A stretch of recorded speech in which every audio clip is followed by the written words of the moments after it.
Nikki T here at Moonchild Tarot, and I have got a VR for you today. A little bit of a bonus video for you, just because I felt like it.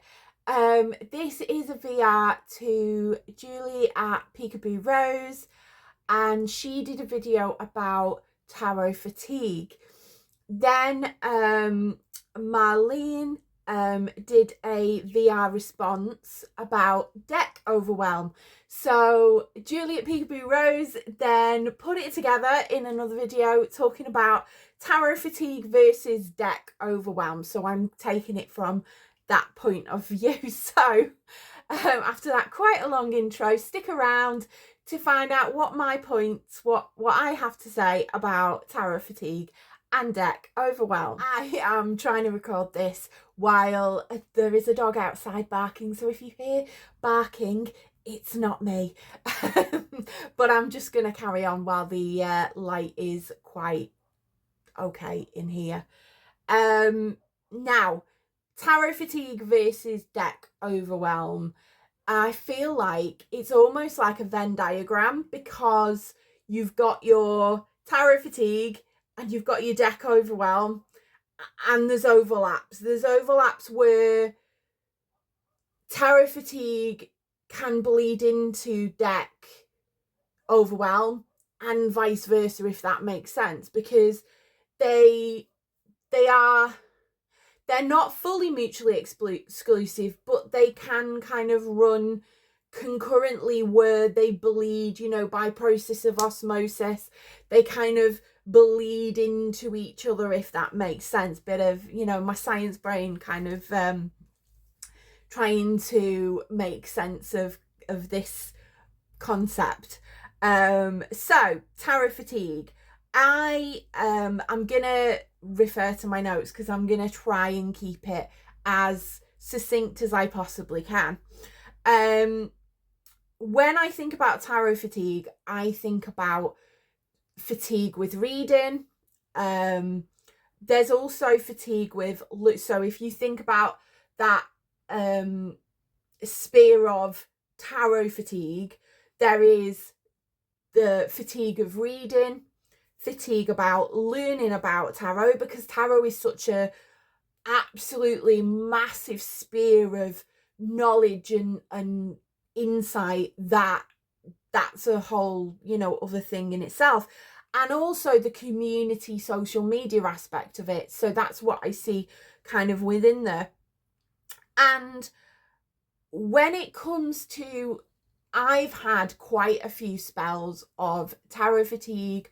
I discovered tarot 20 years ago. I, you know, was reading as much as I can.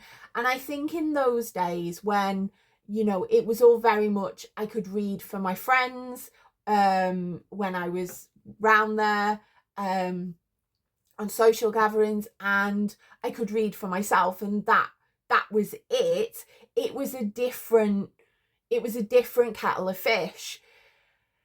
You almost didn't get as much overwhelm because the ability to read was more few and far between. Now, with the advent of the internet, social media, everything, and I think I've seen this within, I'm a crocheter, and I've seen this within the crochet sphere as well.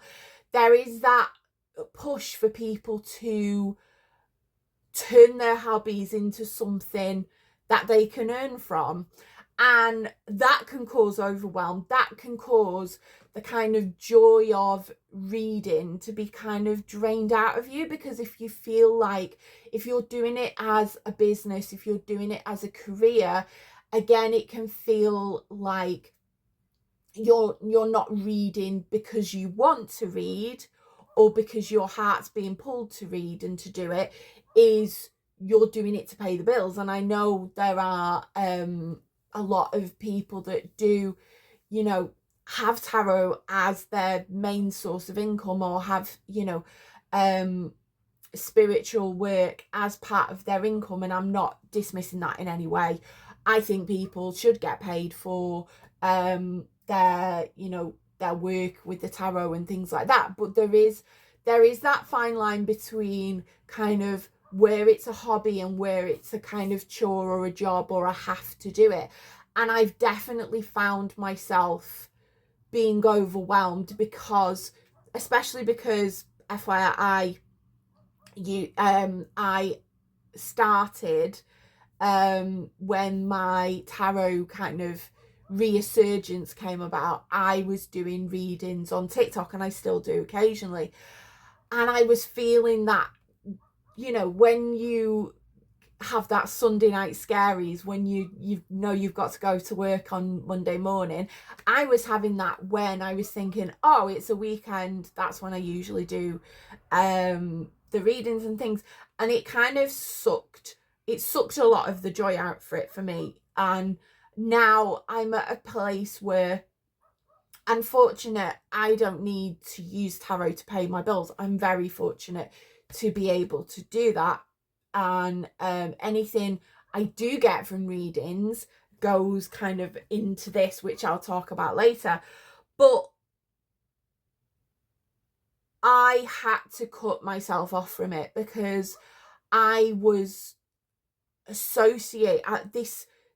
hobby that I was loving, that I really enjoyed, that I was doing for me, then wasn't for me, if that makes sense.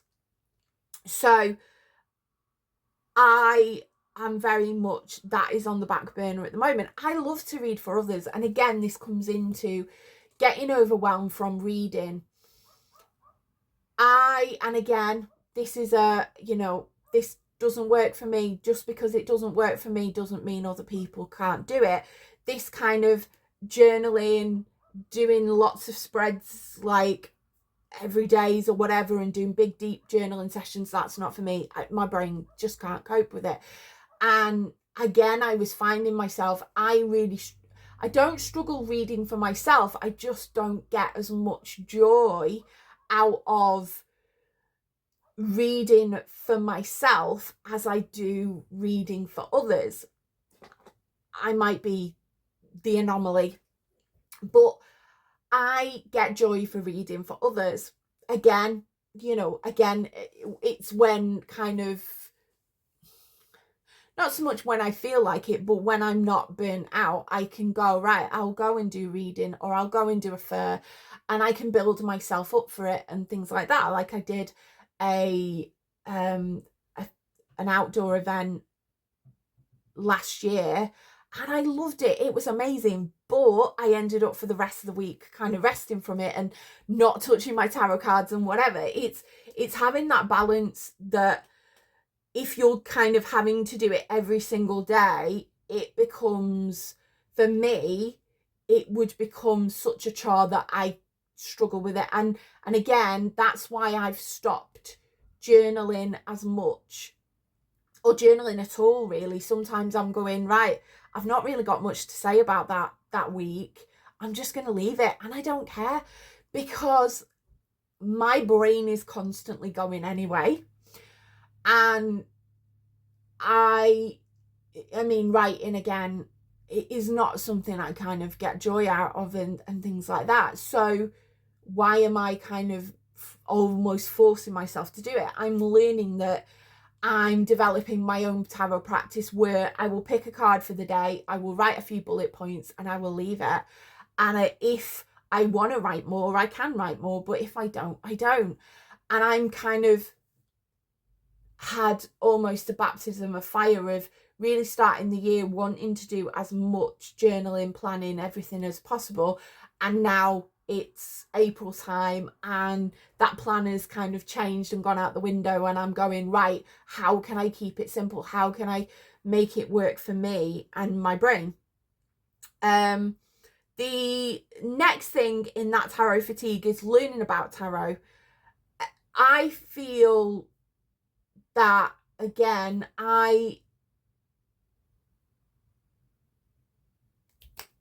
brain fog moment. Whereas, just give me a moment while I collect myself. Learning about tarot, that can be overwhelming. as tarot is such a huge, like, how long is this piece of string? It's such a huge kind of vast, there's so much knowledge, there's so much stuff out there, there's so many different ways to learn now.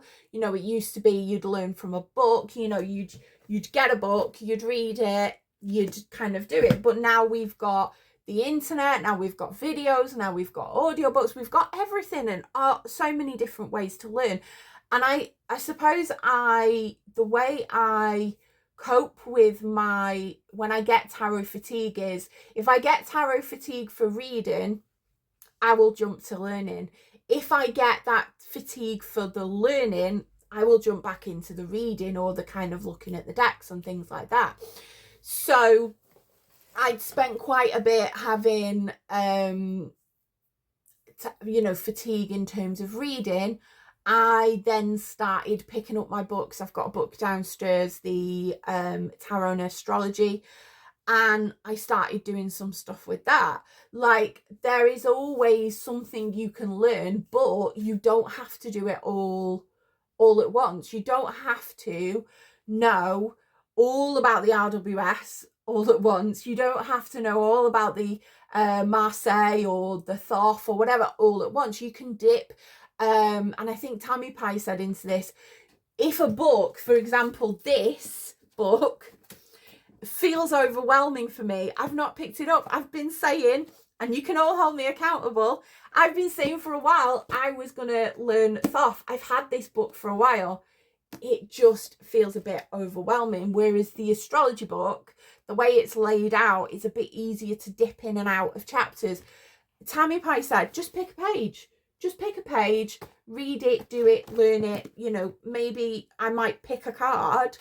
I might start picking up my Thoth and just picking a card and reading from there, and having this as kind of almost a deck study rather than I'm going to sit and read the whole book from cover to cover, because that feels a little bit more intimidating. Obviously it wouldn't if it was an audiobook or a what they call Kindle book. I do read Kindle books as well because I find that easier too, but I only ever usually read my Kindle books in the evening when I'm trying to go to sleep. So I'm trying to keep the kind of theoretical to having books where I go through it, and then books like I'm reading the pictorial, the A Weight book. I'm reading that at the moment, and some of it's going in, some of it's not. I'll probably have to reread it a couple of times to kind of get in. So I tend to combat the tarot fatigue with alternating between focusing on readings and focusing on learning about the tarot. Like, I got my reading fix the other day when I did a really, really good deep reading for a friend, and I used my, it's over here, my Vampires tarot, and that really sparked lots of joy. And I was like, I want to read again. I want to read for people. I want to kind of read more there. So you've just got to kind of go with this ebb and flow of things. Now, the tarot fatigue can also be kind of, I think, fueled by this social media, and it goes back to a point I said very early on. When I first came to tarot, I had 2 books and 1 deck. I had 2 books, 1 deck. I could only read for people who were, you know, friends, whatever, and I haven't got a big circle of friends, so, you know, the reading for others was more few and far between, and I would read for myself. And I think with social media and with, you know, we've got an amazing community here in TarotTube. We've got amazing community, you know, amazing resources that technology has brought, but it's also brought that kind of too much choice, too much, you know, too much choice, too much information, and it can be overwhelming, and it can be a lot. And that's not just the deck overwhelm, which I'll go on in a bit, but that can also be the just being part of a tarot community and, you know, being in the space. And again, you have to be conscious of what you consume. I was doing that. I was spending all my days watching YouTube videos, and I don't forget, I enjoy it. I'm a hyperfixated person. So when I get a hyperfix, I will binge watch Tarot Tube for days and days and days, and kind of fill myself all up with that information. And when that metaphorical, I'm just looking, my moon water bottle, when that metaphorical bottle it's a bit tatty, but can you tell I like Marvel? When that's full, I will move on to another kind of bottle, another thing. So, you know, when I fill my Tarot Tube bottle up, I will leave it for a bit, put it on the shelf, and pick something else up. And I'm finding that I'm more having to go with that ebb and flow of things, and maybe have more of a cut off and say, look, you don't have to watch every single, it would be amazing, like, I'm a tarot tuber, please watch my videos, please like and subscribe, but you don't have to be constantly surrounding yourself by the content, and you can go off and watch something else. Like, my guilty pleasure is Bravo shows, like reality TV. I am, you know, my hubby calls it, you know, my like mindless TV, like my, you know, my rubbish TV, so to speak. And I can just switch off. I can just watch, you know, an episode of Housewives, or an episode of Below Deck, and I can just completely switch off. And that's what I need to kind of do more of, which I've been kind of doing at the moment. Having that, like, not spending the whole day binging YouTube, having that kind of break from things. And not to say not going on YouTube for other stuff, because I watch theme park videos. I love watching people go to theme parks for some strange reason. I don't get the chance to go on a lot of them, but I like watching Marvel videos and things like that, so I can feed my, you know, have that break and still have the YouTube, but in a different kind of format. And that is it is a bit of a juggling act. You've got to kind of know yourself better and go, oh, I'm not going to push through, I'm feeling a bit overwhelmed, I don't feel like picking up my tarot, I don't feel like picking up a book, I don't feel like listening to anything to do with tarot, I'm going to have a break. And I'm more able to do that.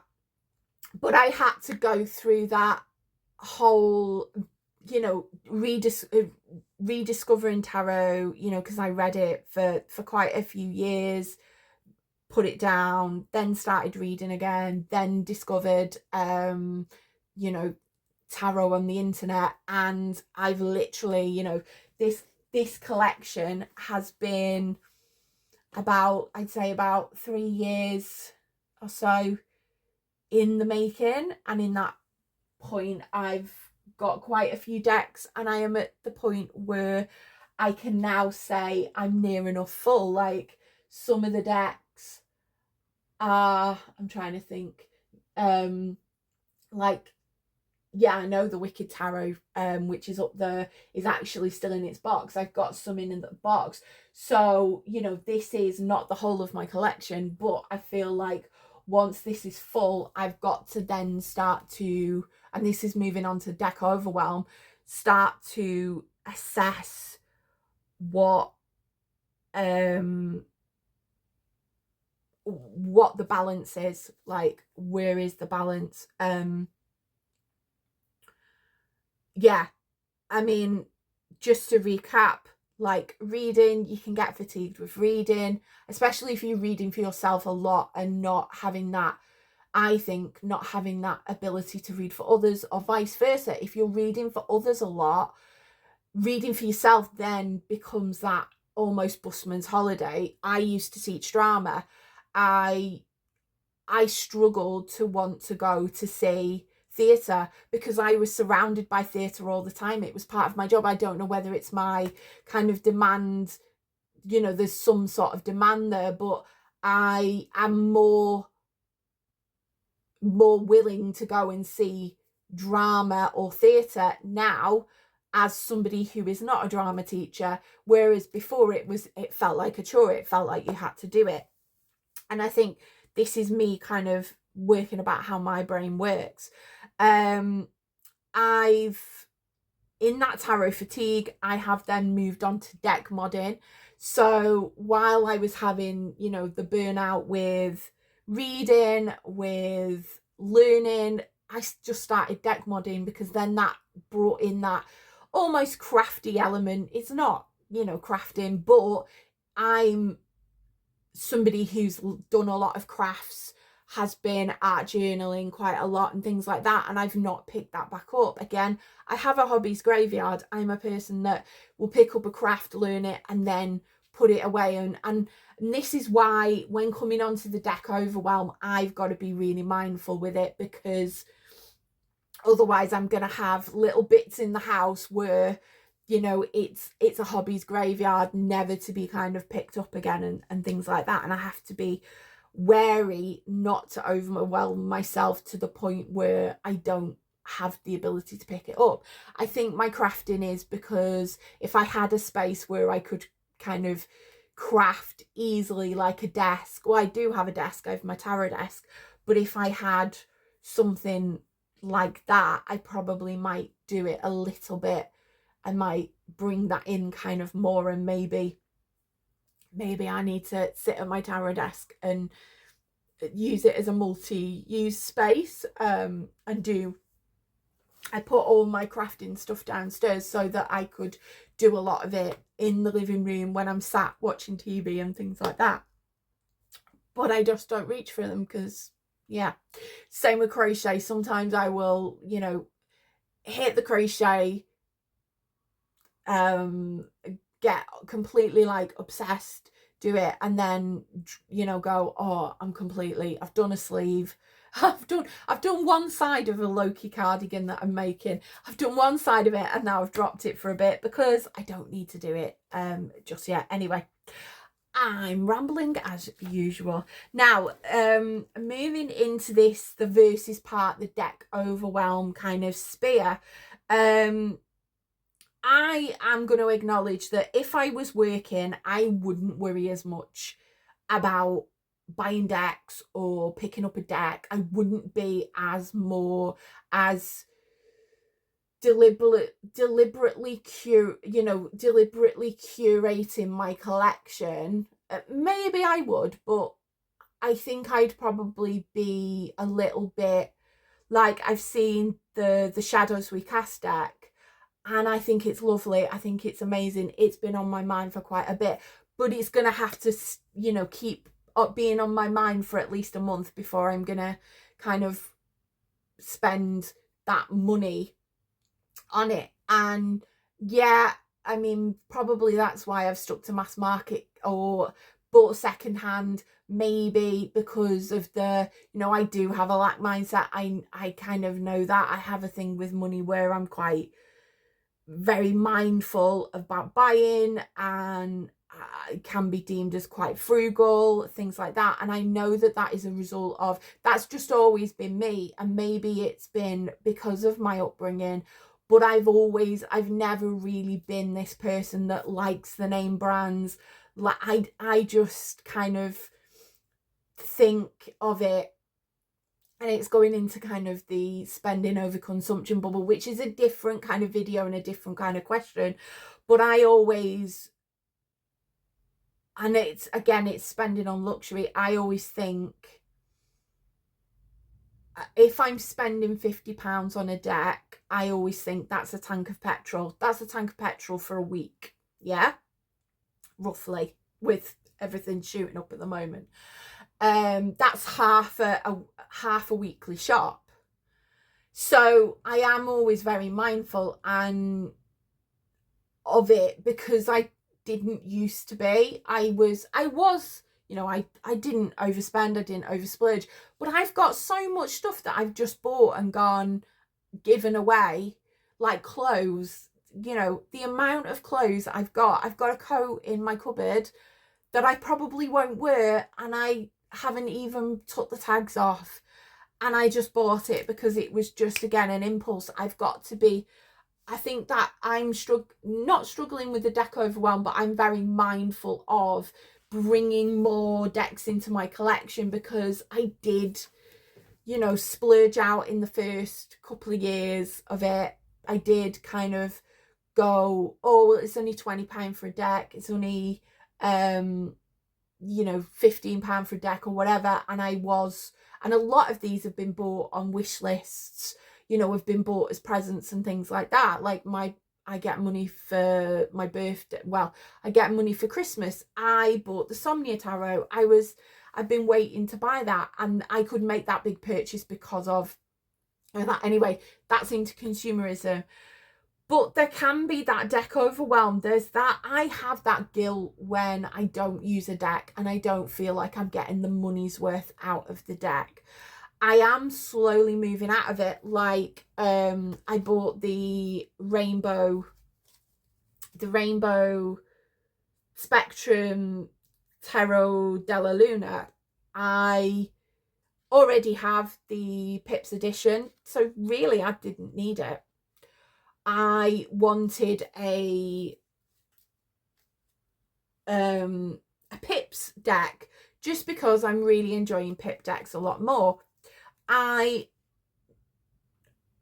am more willing now to, if it's a deck I really like, I am more willing to kind of do that and give in. I don't know whether I'm I think I'm digressing from the point.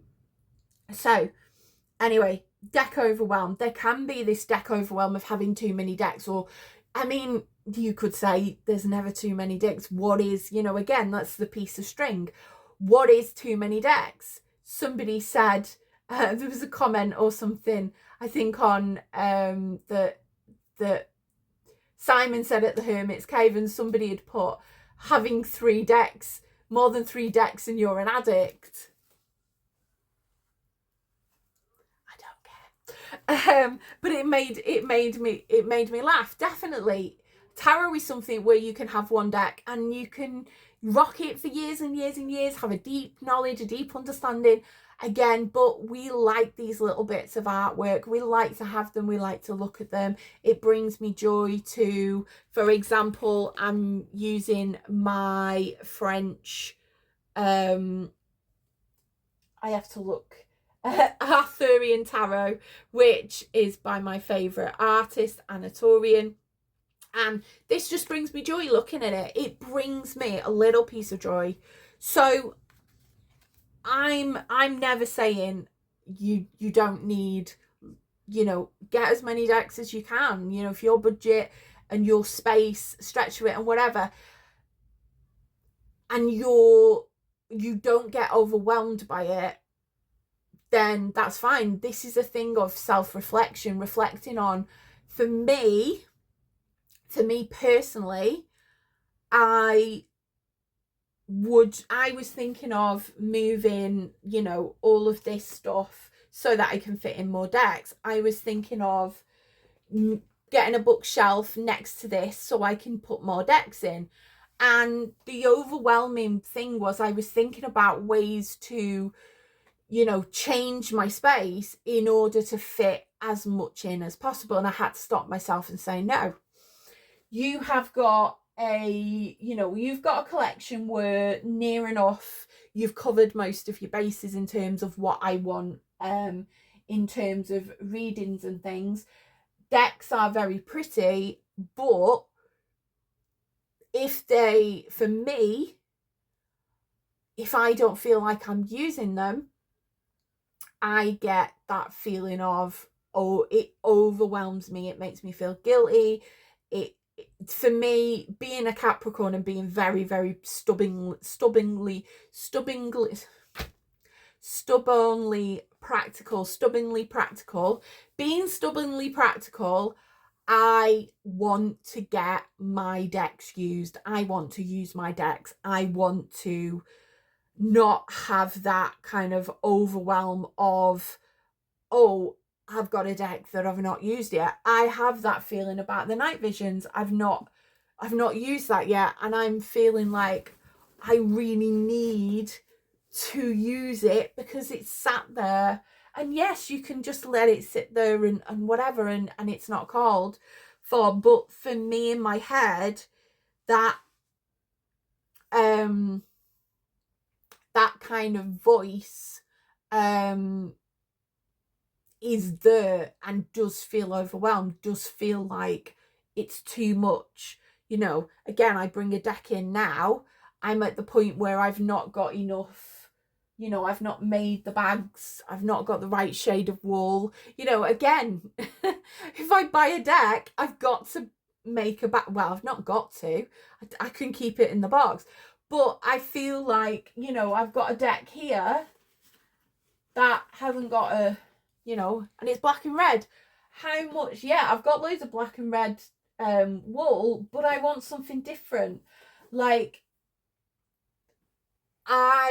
sometimes it stops me, which is a funny thing, because I think, well, I've got to get some wool to knit a bag for it, and if it's in the wrong bag, it doesn't feel right, and whatever. And again, that adds to the overwhelm, that adds to the kind of weight it is. I've got a few times where I've, you know, picked up a ball of wool and thought, oh yeah, that would go great for at least 2 decks. So I've got one that will go with the Somnia and one that will go with or I've got a ball of wool that will go with the Somnia and go with, trying to think, the Trionfi della Luna, which I don't know where it is.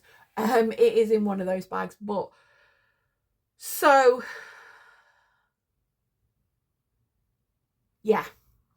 Juli at Peekaboo Rose made a great suggestion about if you're overwhelmed. I do get overwhelmed by visual clutter. This to me feels like just enough, and I feel a little bit, it does verge on, it is like chaos. It is, you know, like hubby was like, how do you know which one is which? And I'm like, I just know roughly which one is. And if I've got, you know, 2 in the same, like I've got that one and that one, they're in the same wall, I know that it's either the Joker Tarot or the Deviant Moon Tarot, because I've kind of gone, right, clowny kind of things will go with the rainbow. If you struggle with that visual clutter, Juli at Peekaboo Rose was saying about putting them away and putting them in a cupboard and like closing the door, which I think is a really, really good suggestion. If you like struggle with that, oh, I've got all these decks, I've not used them, like I've got loads of my deck boxes underneath here, and if I looked at it, I'd probably feel overwhelmed, but I can't see it, I can't get overwhelmed. I struggle as well, though. That would really work to some extent, but my brain also needs to see things to use them. That's why I keep my decks that I'm using each month on my table so that I will reach for them. I struggle more where I can, if I weren't to be able to see them, I'd probably have to have them in boxes and whatever. I need to be able to reach them. I need to be able to kind of grab them, otherwise I won't use them.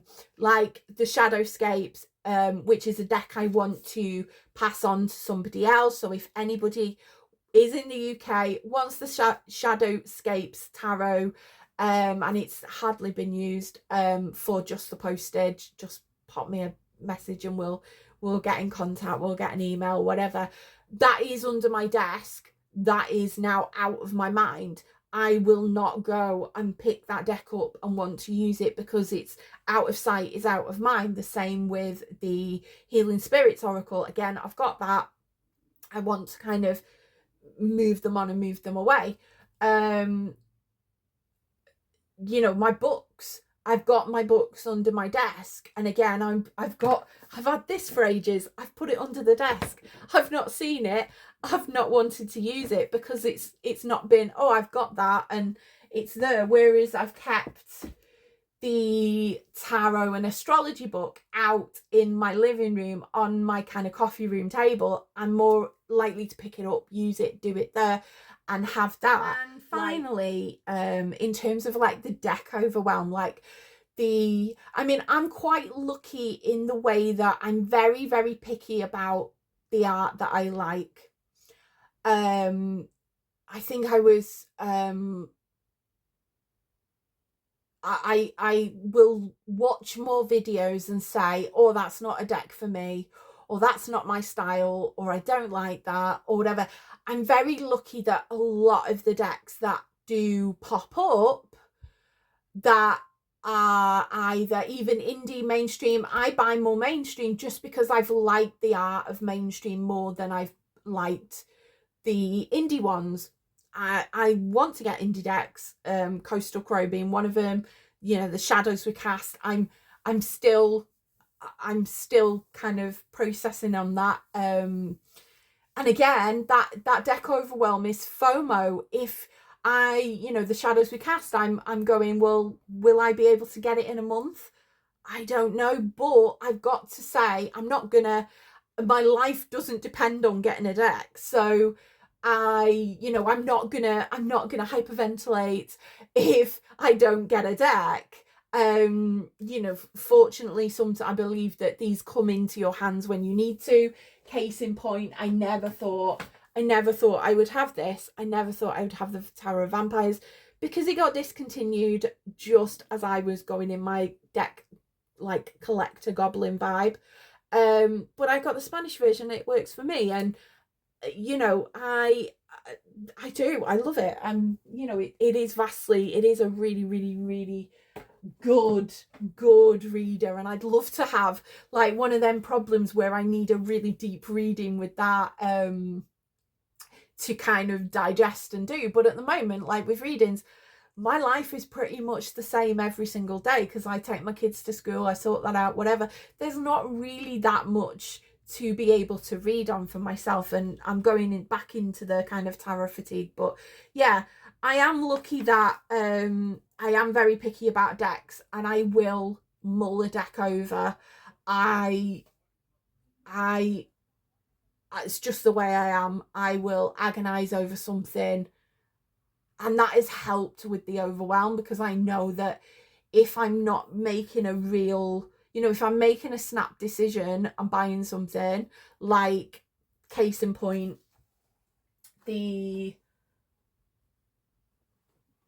what is this one? The Vlad Dracula Tarot.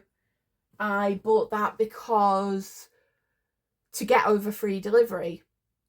Do I use it a lot? No. Am I bonded with it a lot? No. I'm still going to keep it in my collection, and I'm going to try and do some work with it and things like that. But I think I was the easier it has come for me to buy a deck, the less of a place it's been in my collection. If that makes sense. So, and there's so much choice out there, so it's good in a way that I am quite picky with. I know what I like, but again, there's that, you're if you're in the YouTube space, you're constantly seeing decks all the time. I love just listening to people talk about tarot and talk about things and whatever, and sometimes necessarily I don't look at the decks because, again, I don't need it's not that I don't need all the decks. I could get these decks if I wanted to. I don't know. I'm very, very particular about what I like, the style I like, and I'm finding that now, and that I have made some mistakes, and it's great to make some mistakes, and I've done it with mass market decks, which I feel better about because I've done it with mass market decks and found out what my style I like. Through that, it then makes me a bit more picky with the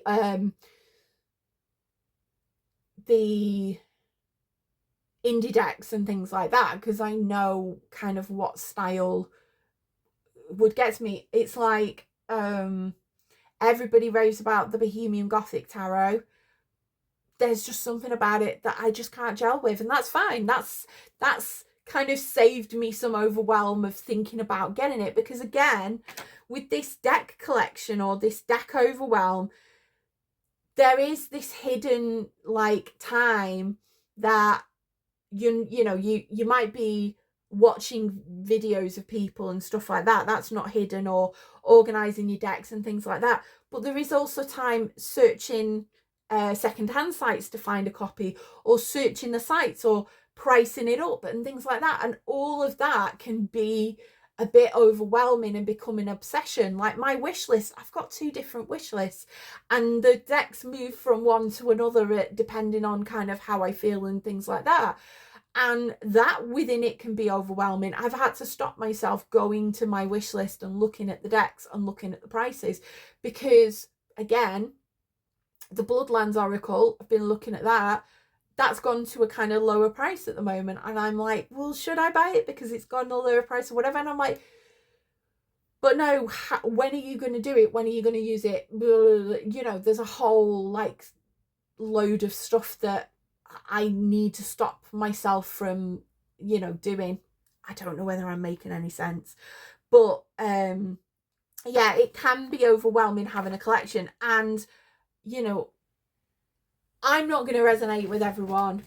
My opinion, point of view, whatever, you know, if you have the time, money and space, you do you, boo. Get all the decks you want, try, experiment, do whatever. Or be that person where you're creating, you know, where you're really, really creating and thinking about asking those questions. Do I really need this deck in my collection, or you know, is there something else that can replace it, or things like that? Like I don't need Syrian Shadow's other deck because I've got this. Like, yeah. And saying that as somebody who, you know, is a completionist with Anatorian, like I spent quite a while going, I don't need all of Anatorian's decks, and then they came into my collection, just, you know, as they do. And like by osmosis, more than kind of that, like I just need to have. Anyway, this has been again a rambly video. I might edit bits out or whatever, but I wanted to do like a little bonus video for you.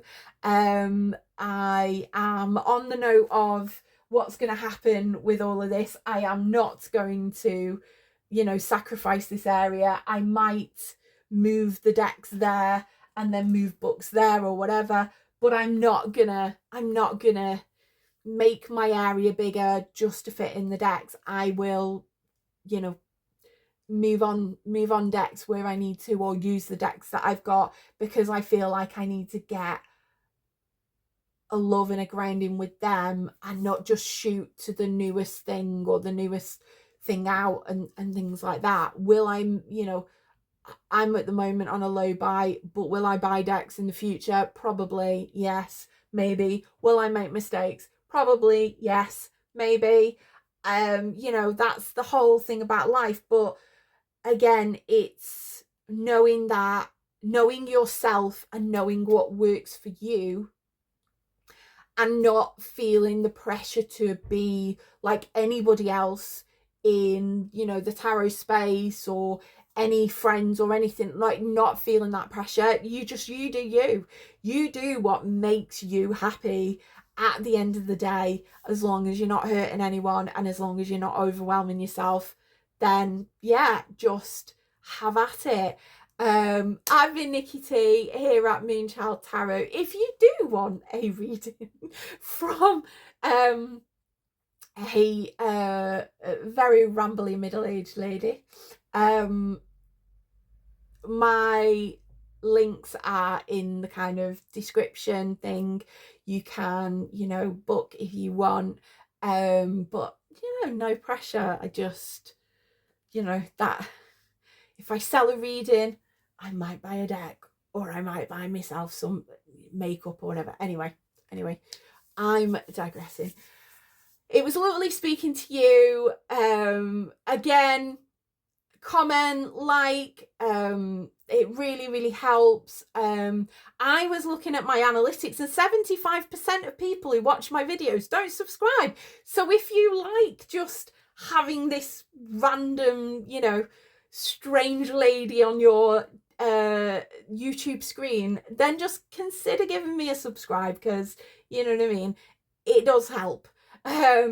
And it gets me to make extra videos rambling about Venn diagrams and things like that. So I will leave you to it. Have a wonderful rest of your week and weekend, and I will see you on Tuesday for your usual scheduled programming. See you later, guys.